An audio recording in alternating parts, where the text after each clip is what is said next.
अगर पढ़ते तो सवाल उठाते, और ये सवाल उठाते अगर सरस्वती जो हैं वो विद्या की देवी हैं, वो ज्ञान की देवी हैं, तो मेरे पुरखों को उन्होंने क्लास में एंट्री क्यों नहीं दी? अगर लक्ष्मी धन की देवी हैं तो हमारे पुरखे गुर्बत में कैसे मर गए? इतनी मेहनत करने के बाद भी उनका हक कोई और क्यों खा गया? तो हमारे पास जो जर्नलिज्म की जो विरासत है वो बहुत लंबी है। हमारे जर्नलिस्ट जो हैं वो नारद मुनि नहीं है। नारद मुनि के नाम पे भारत में पुरस्कार दिए जाते हैं, अवार्ड दिए जाते हैं कि वो मानते हैं, पढ़ाते भी हैं जर्नलिज्म के स्कूल में भारत में, कि वो भारत में पहले पत्रकार थे, सूचनाओं को एक जगह से दूसरी जगह ले जाते थे। मुझे लगता है आज के दौर में जो छोटी भूमिका जर्नलिज्म में हमारी है, हम पे जितना खतरा है उससे ज्यादा बड़े खतरे में हमारे पुरखे पत्रकारिता कर रहे थे। सबसे पहले जय फूले जय भीम आप सभी को, और डीसीएसी के प्रिंसिपल साहब, कन्वीनर साहब और डॉक्टर फूले अंबेडकर स्टडी सर्कल, आप सबका बहुत बहुत आभार, शुक्रिया कि आपने मुझे बुलाया और मौका दिया। आप सबको राष्ट्रपिता ज्योतिबा फूले और आने वाले दिनों में बाबा साहब डॉक्टर अंबेडकर की जयंती की बहुत सारी शुभकामनाएं। मैं बिकॉज मीडिया से जुड़ा हुआ हूँ तो अपने संवाद में थोड़ी कोशिश करूँगा कि भारतीय मीडिया और अम्बेडकराइट मीडिया के बारे में और अपने कुछ थोड़े से अनुभव के बारे में, और मैं बाबा साहब डॉक्टर अम्बेडकर या राष्ट्रपिता ज्योतिबा फुले को कैसे देखता हूँ उस पर मैं बात करूँगा थोड़ी सी। तो चूंकि मैं मीडिया से आता हूँ तो बहुत बार अब हमसे ये सवाल किया जाने लगा है कि ये दलित बहुजन मीडिया अचानक से कैसे उभर के आ गया, ये कैसे आज इतना ज़्यादा काम कर रहे हैं। Especially from overseas journalists, they do call us and they ask how Dalit media is growing and doing so much in India. तो मैं उनको बताता हूँ कि हमारे पास इस पत्रकारिता की बहुत पुरानी विरासत है। ये कोई नई चीज़ नहीं है कि मैं कर रहा हूँ या मेरे जैसे कुछ लोग ये काम कर रहे हैं। We have a very rich history, a tradition, a legacy of Ambedkarite journalism. मैं उसको Ambedkarite journalism कहता हूँ क्योंकि पत्रकारिता का मतलब है सही को सही कहना और गलत को गलत कहना, और जो आपके समय गलत हो रहा है, जो गलत कर रहा है, उससे सवाल पूछना। This is what the journalism is, जो आप शायद अभी के मीडिया को देख के तो नहीं कर पाएंगे कि वो ऐसा काम कर रहा है, but this is actually the media is, ये इसी का काम होता है। और हमने अपनी जो जर्नलिज्म की पढ़ाई करी उसमें भी हमको यही सिखाया गया कि you need to have a question mark कि how things are going on, why these things are going on, और इसको कैसे स्टेटस को चेंज किया जा सकता है, कैसे गलत को गलत ठहराया जा सकता है। ये एक परिभाषा हम लोगों ने सीखी, और जब मैं इस परिभाषा के कॉन्टेक्स्ट में देखता हूँ तो मुझे मेरे पुरखों की एक पूरी सीरीज नजर आती है जो यही काम कर रहे थे, अपने दौर के अन्याय के खिलाफ आवाज उठा रहे थे, सवाल या निशान लगा रहे थे कि ऐसा क्यों हो रहा है। उसी में नाम है हमारे राष्ट्रपिता ज्योतिबा फुले का। 1877 में दीनबंधु नाम का अखबार अपने साथी पांडुरंग भालेकर के साथ मिलकर सत्य शोधक समाज के प्रचार प्रसार के लिए शुरू करते हैं, और लगातार अपने संपादकियों के जरिए, रिपोर्टिंग के जरिए वो उस समय के ब्राह्मणिकल सोसाइटी में जो भी अनजस्ट हो रहा था, जो भी गलत चीजें हो रही थी, उस पर सवाल उठाते हैं। वो सवाल पूछते हैं कि आप अगर मुंह से पैदा हुए हैं तो मुंह में गर्भ कैसे ठहरा। वो सवाल पूछते हैं कि अगर आपके मुंह से जन्म आपका हुआ है तो क्या आपकी माहवारी भी मुंह से हुई थी। वो सवाल पूछते हैं कि अगर आपके 4 मुंह है तो आप किस मुंह से स्तनपान करते थे। वो सवाल पूछते हैं कि ये सारे ग्रंथ संस्कृत में लिखे गए, ये सिर्फ आपके देश में क्यों लिखे गए, ये विदेशों में क्यों प्रकट नहीं हुए, क्यों आसमान से नहीं उतरे। ये सवाल पूछ रहे हैं हमारे ज्योतिबा फुले, जिनको बाबा साहब डॉक्टर अंबेडकर अपने 3 गुरुओं में से एक गुरु मानते हैं। तो वो उस समय सवाल पूछ रहे हैं, वो पत्रकारिता कर रहे हैं, वो जर्नलिज्म कर रहे हैं, वो सवाल उठा रहे हैं। और यही आप पीढ़ी को पीछे लेके जाएंगे तो बुद्ध से लेकर, बुद्ध कहते हैं कि आपको अपना दीपक स्वयं बनना है। Be your own light. You don't need to look at anywhere for light. Light is within you. आपको खुद अपनी लाइट ढूंढनी है, पाखंड के खिलाफ आवाज उठानी है। और फिर आप देखेंगे तो संत गुरु रविदास वो कहते हैं जाति के भेद पर सवाल उठाते हैं और उसको चैलेंज करते हैं। जाति जाति में भेद है, जो केतन के पात, रैदास मनुष्य ना बन सके जब तक जाति ने जात। वो कहते हैं कि कोई कर्म के आधार पर, जन्म के आधार पर छोटा बड़ा नहीं होता। कोई पैदाइशी व्यक्ति मेरिटोक्रेसी के साथ, मेरिट के साथ पैदा नहीं होता कि उसमें मेरिट आ जाएगी और कोई एक व्यक्ति पैदा हुआ है तो उसकी मेरिट चली जाएगी। वो सवाल उठाते हैं। तो गुरु रविदास महाराज मेरे लिए एक जर्नलिस्ट की भूमिका में हैं और उनसे मैं सीखता हूं।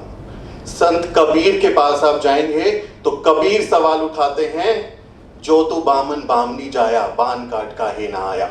अगर तू ब्राह्मण है, ब्राह्मणी से पैदा हुआ है, तो तू उसी रास्ते से कैसे पैदा हुआ जिस रास्ते से मैं पैदा हुआ हूं। सवाल उठा रहे हैं। और वो दौर देखिए, उस समय हाथियों से कुचलवा देते थे, उस समय नदियों में डुबो देते थे, फांसी लगा देते, गला काट देते थे। ये वो दौर था और उस समय वो चैलेंज कर रहे थे। मुझे लगता है आज के दौर में जो छोटी भूमिका जर्नलिज्म में हमारी है, हम पे जितना खतरा है उससे ज्यादा बड़े खतरे में हमारे पुरखे पत्रकारिता कर रहे थे। उसके बाद आप देखेंगे तो फूले साहब जर्नलिज्म की तरफ बढ़ते हैं, अपना पत्रिका निकालते हैं। और चूंकि उस समय का भी जो ट्रेडिशनल मीडिया था वो हमारी बात नहीं करता था, हमारे मसलों को कहीं उसको रेखांकित नहीं करता था, इसीलिए हमें अपने मीडिया की जरूरत थी। और राष्ट्रपिता ज्योतिबा फुले यही काम कर रहे थे। और फिर बाद में आप देखेंगे तो बाबा साहेब डॉक्टर अम्बेडकर, उनकी जिंदगी को आप बहुत सारे पहलुओं को जानते होंगे कि उन्होंने भारत का संविधान बनाया, वो ड्राफ्टिंग कमेटी के चेयरमैन थे। उसके अलावा आरबीआई की संकल्पना दी, देश में डैम बनाए, वाटर पॉलिसी बनाई, इलेक्ट्रिसिटी पॉलिसी बनाई, बहुत सारे उन्होंने काम किए। लेकिन उनकी जिंदगी का एक बहुत अहम पहलू एक पत्रकार का भी है। 36 years of his life he spent in journalism। उन्होंने अपनी जिंदगी के 36 साल पत्रकारिता की। 31 जनवरी 1920 को मूक नायक नाम से अपना पाक्षिक निकाला। क्यों? क्योंकि उस समय का मीडिया हमारे बारे में कोई बात नहीं कर रहा था, जैसे आज भी नहीं कर रहे हैं। आप देखेंगे तो आज भी नहीं कर रहे हैं, आज भी वो वही तमाशा कर रहे हैं जो आज से 100, 150, 200 साल पहले कर रहा था, वही काम आज भी चल रहा है। उसके बाद फिर वो बहिष्कृत भारत निकालते हैं, जनता, समता, और आखिरी दिनों में 1956 में प्रबुद्ध भारत नाम से अखबार निकालते हैं। तो बाबा साहब डॉक्टर अम्बेडकर की 36 साल पत्रकारिता को समर्पित रहे, तो उनके पत्रकारीय पहलू को भी ध्यान में रखना चाहिए। उसके बाद आप देखेंगे पेरियार साहब अपनी अखबार निकालते हैं, मान्यवर कांशीराम साहब बहुजन संगठक डिप्रेस क्लासेस नाम से अखबार निकालते हैं। तो हमारे पास जो जर्नलिज्म की जो विरासत है वो बहुत लंबी है। हमारे जर्नलिस्ट जो हैं वो नारद मुनि नहीं है। नारद मुनि के नाम पे भारत में पुरस्कार दिए जाते हैं, अवार्ड दिए जाते हैं कि वो मानते हैं, पढ़ाते भी हैं जर्नलिज्म के स्कूल में भारत में, कि वो भारत में पहले पत्रकार थे, सूचनाओं को एक जगह से दूसरी जगह ले जाते थे। तो वो अगर उनका प्रेरणा प्रतीक वो उनको मानते हैं, तो हम अपना प्रेरणा प्रतीक अपने पुरखों को मानते हैं, जो सही को सही और गलत को गलत कहने की ताकत रखते थे और बहुत मजबूती से कह रहे थे, किसी से डरते नहीं थे और आंख में आंख डालकर कह रहे थे।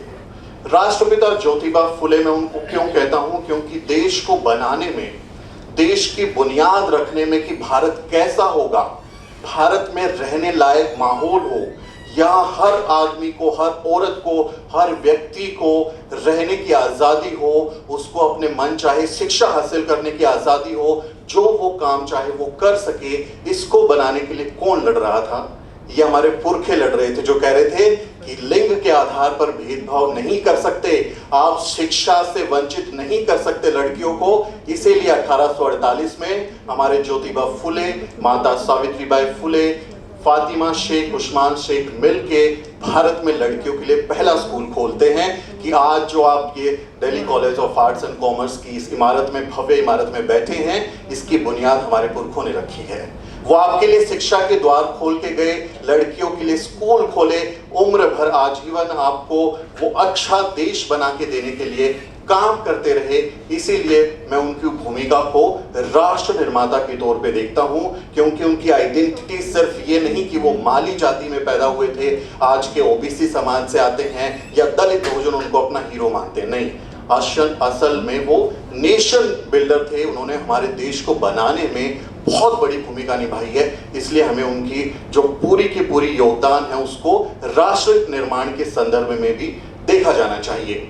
ज्योतिबा फुले आप देखेंगे तो उनका पूरा संघर्ष जो है वो वर्तमान जो भी माहौल था उसको चैलेंज करते हुए बीता। शिक्षा के लिए उन्होंने बहुत मेहनत करी। जब वो एक बार का किस्सा है कि बचपन में जब उन्हें मिशनरी स्कूल में भेजा गया तो जो उनके पिता थे गोविंद राव, वो फूलों की दुकान थी उनकी, क्योंकि फूल माली जाति से थे, फूल बेचने का काम करते थे, तो उनके जो कलर थे वो एक ब्राह्मण थे। वो कहते हैं क्या करेगा ये बच्चा पढ़ के, इसको इसी काम में लगा दो, और उनका स्कूल छूट जाता है। और बाद में फिर अन्य दो साथियों के कहने पर उनके पिता उनका एडमिशन कराते हैं। लगातार मेहनत करते हैं कि मुझे पढ़ना है, सीखना है। जो वहाँ सीख के आए उन्होंने अमल में लाए। अपनी पत्नी सावित्रीबाई फुले को शिक्षा से उनको सिखाते हैं, उनको ज्ञान देते हैं, और फिर सावित्रीबाई फुले भारत की पहली महिला टीचर बनती हैं। तो हमारे जो लोग हैं उस विरासत को मैं इस तरह से भी याद करता हूं कि एक जो धारा है, एक विचारधारा है, वो कहती है कि घर परिवार छोड़ दीजिए, संन्यास ले लीजिए, मैं तो फकीर हूं, झोला उठा के चला जाऊंगा। तो वो एक विचारधारा है कि झोला उठा के चल जाइए, और फिर उस पूरे जो ये एक तंत्र है वो उसको बहुत ही सम्मानित दृष्टि से देखता है। हमारे यहाँ पे जो गृह त्याग कर देते हैं उसके प्रति बहुत सम्मान की तरह से देखा जाता है कि बाबा जी आए हैं, और जाने तमाम तरीके की बातें होती हैं। लेकिन हमारे पुरखे मेहनत कश लोग थे, हार्ड वर्कर्स थे, कमेरा समाज से आने वाले थे। घर नहीं छोड़ा, बाल बच्चे पाले, नौकरियां की, काम किया, और अपने मिशन के प्रति समाज को, देश को बेहतर बनाने के लिए लगातार काम करते रहे। संत रविदास महाराज चमड़े की जूतियां बनाते थे, मांग के नहीं खाते थे, फकीरी नहीं करते थे, और मेहनत करते थे, और अपने मिशन के लिए जो उनका काम था अन्याय के खिलाफ बोलना, लगातार बोल रहे थे। कबीर यही काम कर रहे थे, बाबा साहब डॉक्टर अंबेडकर यही काम कर रहे थे, अपनी शादीशुदा जिंदगी, अपने बच्चों, अपने सब चीजों का ध्यान रखते हुए, मेहनत करते हुए। राष्ट्रपिता ज्योतिबा फुले अपने परिवार की जिम्मेदारी निभाते हुए यही काम कर रहे थे। तो हमारे यहाँ वो झोला उठाने वाली परंपरा नहीं है, मेहनत करने वाली परंपरा है। श्रमजीवी लोग हैं, मेहनत करते हैं, मेहनत करके खाते हैं, किसी की हराम का कुछ नहीं खाते, किसी से मांग कर कुछ नहीं खाते। हमेशा चाहे हमें मरे हुए जानवर का मांस खा के जिंदा रहना पड़ा। कितनी विकट परिस्थितियों में हमारे लोग रहे हैं, कितने बुरे हालातों में हमारे लोग रहे हैं, वो उस पर कहें कि सीखिए कि कैसे विकट परिस्थितियों में लोग रह के आज फिर आंख में आंख डाल के बोलते हैं, और लगातार बोलते रहे हैं। तो हमें अपने पुरखों से भी प्रेरणा लेने की जरूरत है कि आप उनको एक प्रेरणा स्रोत माने, और उनके संघर्ष को देखते हुए आप आगे बढ़ें। चूंकि आप लोग सब पढ़ाई लिखाई से जुड़े हुए लोग हैं, पढ़ रहे हैं, शिक्षा की अहमियत को देखें, क्योंकि महात्मा फुले क्या कहते हैं, विद्या बिना गति गई, गति बिना मति गई, मति बिना वित्त गया, वित्त बिना शूद्र भय, इतने सारे अनर्थ एक अविद्या से हुए। आपको पढ़ने से रोक दें, आपका मनुस्मृति या जो तमाम जो खासकर ब्राह्मण ग्रंथ हैं, उनको हिंदू ग्रंथ तो मैं नहीं कहता, ब्राह्मण ग्रंथ ही कहता हूँ, क्योंकि उन्हीं ने लिखा, उन्हीं ने उनका विश्लेषण किया, उन्हीं ने उनकी व्याख्या की। तो ब्राह्मण ग्रंथ कहते हैं कि आप पढ़ नहीं सकते। आपको अगर कहीं से गुजर रहे हैं, यहाँ क्लासरूम में कोई ज्ञान की बात चल रही है, आपने सुन लिया तो आपका कान काट दीजिए, उसमें तेल डाल दीजिए। आपने कहीं से गुजर रहे हैं, कोई ज्ञान की बात सुन के आपने मुंह से बोल दिया, आपकी जबान काट दीजिए, कोई मंत्र बोल दिया, कोई कुछ भी बोल दिया, तो शिक्षा हासिल नहीं कर सकते।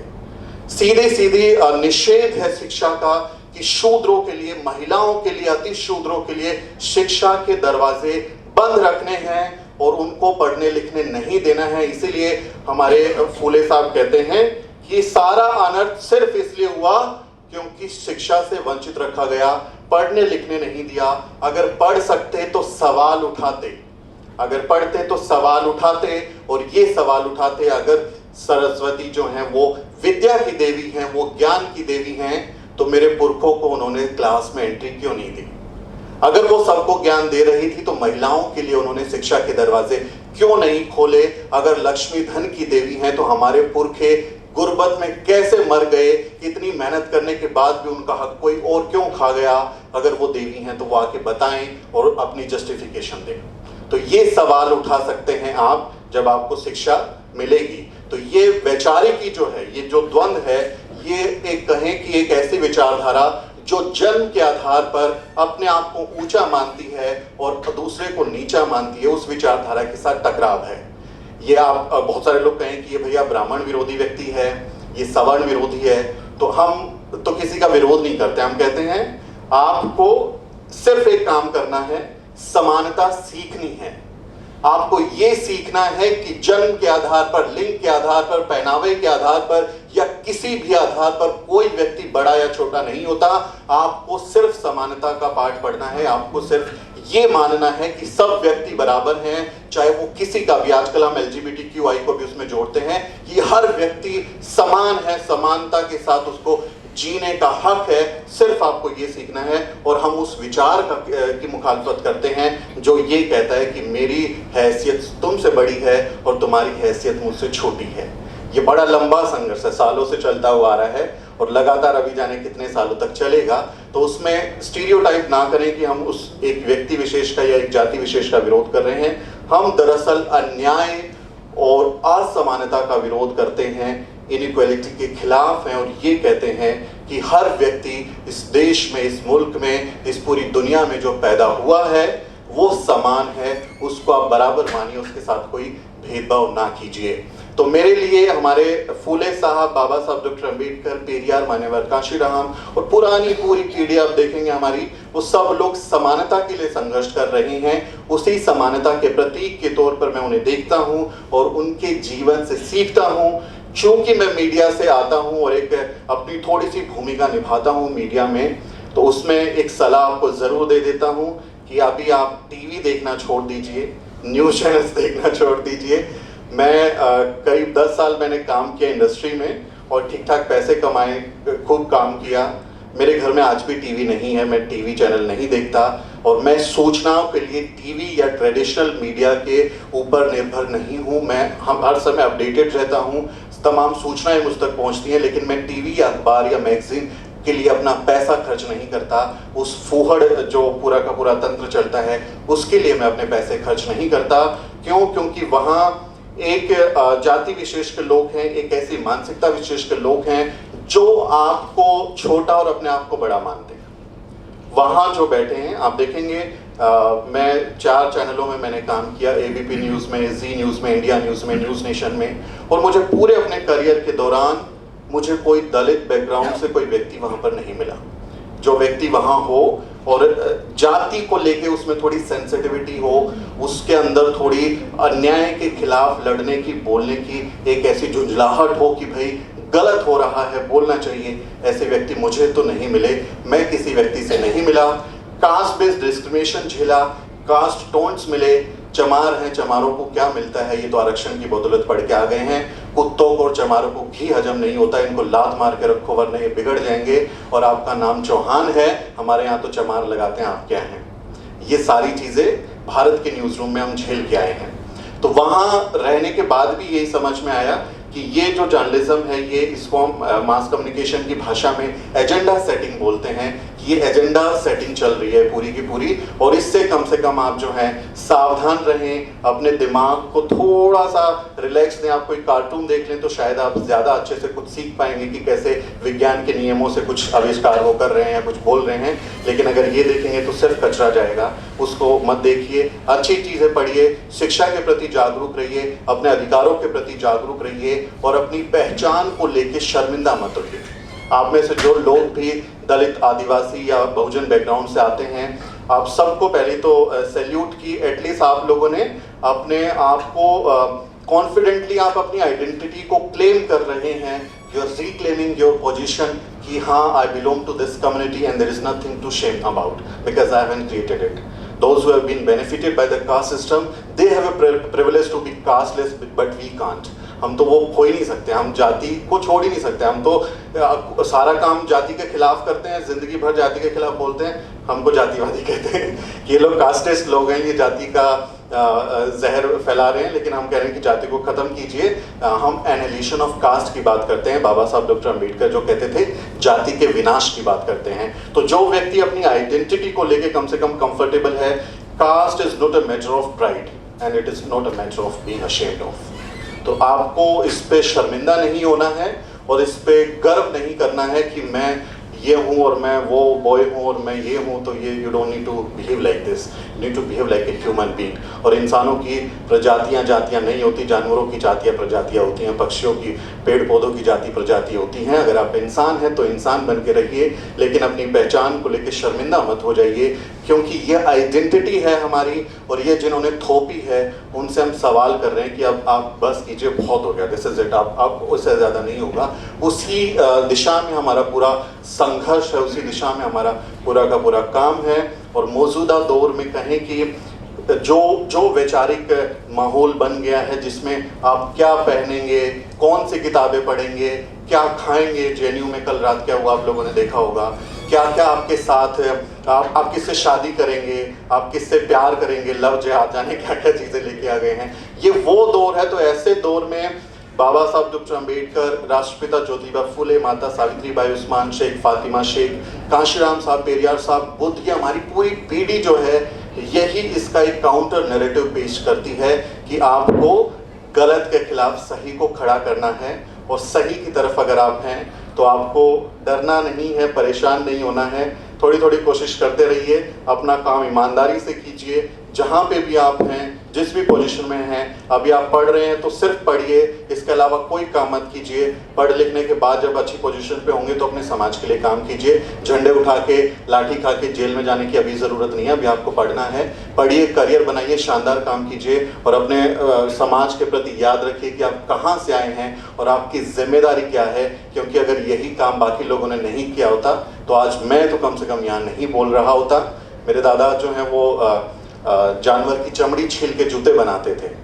हम लोग उस दौर से निकल के आए हैं, वहाँ से निकल के आए हैं। पहली पीढ़ी के व्यक्ति हैं जो कहीं पहुँचे जहाँ हमने आँख में आँख डाल के बात की, उस मिथ को तोड़ा कि आरक्षण वालों में मेरिट नहीं होती है, उस बोझ को ढोया, उसके बाद अपने आप को साबित कर रहे हैं। बहुत कुछ ज़िंदगी में नहीं कर रहे, लेकिन जो कर रहे हैं उसमें खुशी है कि हम अपने पुरखों की विरासत को आगे बढ़ा रहे हैं। वो हमारे लिए कहीं ना कहीं एक संतुष्टि का बाइस है कि हम कुछ अच्छा काम कर रहे हैं।